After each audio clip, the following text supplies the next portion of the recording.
మీకు తెలుసా, ఒక మనిషి నిర్ణయాల వల్ల ప్రపంచంలో కోట్ల మంది ప్రాణాలు కోల్పోయారు. జర్మనీ నాయకుడు అడాల్ఫ్ హిట్లర్ పాలనలో జరిగిన రెండవ ప్రపంచ యుద్ధం వల్ల సుమారు 7 నుండి 8.5 కోట్ల మంది వరకు మరణించారు.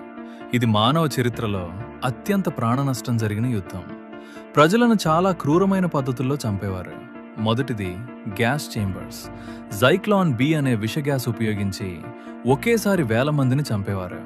రెండవది కాన్సంట్రేషన్ క్యాంప్స్. మూడవది మాస్ షూటింగ్స్. సైనికులు గ్రామాల్లో ప్రజలను వరుసగా నిలబెట్టి కాల్చేవారు. నాలుగవది మెడికల్ ఎక్స్పెరిమెంట్స్. చివరగా 1945లో జర్మనీ యుద్ధంలో ఓడిపోతుందని తెలిసిన తర్వాత బెర్లిన్లోని తన బంకర్లో హిట్లర్ తనను తానే గన్తో కాల్చుకుని సూసైడ్ చేసుకున్నాడు. అతని భార్య ఈవా బ్రాన్ అదే రోజు విషం తాగి చనిపోయింది. ఇలాంటి షాకింగ్ హిస్టరీ ఫ్యాక్ట్స్ కోసం ఫాలో చేయండి.